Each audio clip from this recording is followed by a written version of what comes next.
Ne mogu da se družim sa ružnim devojkama, mima odgovorom izazvala revolt kod zadrugarki. Šokirale se njenim razmišljanjem, to je nula i dno. U toku je emisija pitanja gledalaca. Voditeljka Ivana Šopić pročitala je naredno pitanje koje je bilo za Sanju Grujić. Zašto ti se ne dopada Miki? Da li si promenila mišljenje kad si ga Bokhe upoznala? Glasilo je pitanje, da.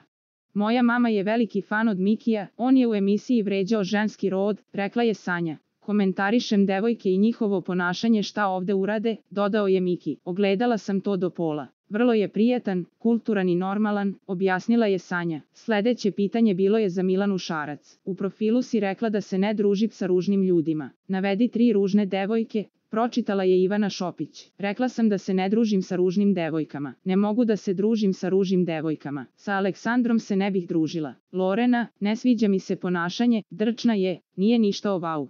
Treća je Vanja, rekla je Mima. Jel tebi Aleksandra lepa? Pitala je Lorna. Jeste, lepa mi je. Družim se sa lepim devojkama, odgovorila je ona. Lepota je u oku posmatrača. Ona misli na ljubomoru, ubacila se Irma. Ja bih isto rekla, dobacila je Deniz. Imam pitanje za Mimu. Po kojim kriterijumima si odlučila da sam ružna? Pitala je Vanja. Jedna od ružnijih u kući, po svom izgledu.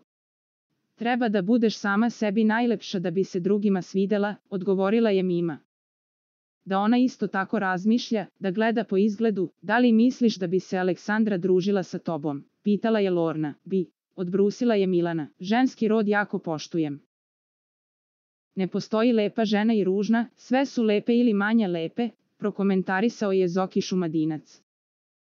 Kad žena za ženu kaže da je ružna, ti si iznela da je ona ružna, izjavila si ružnu rečenicu. To je nula i dno. Ne postoji ružna žena, samo manje lepa. Svaka žena je nekome najlepša, ubacila se Anđela.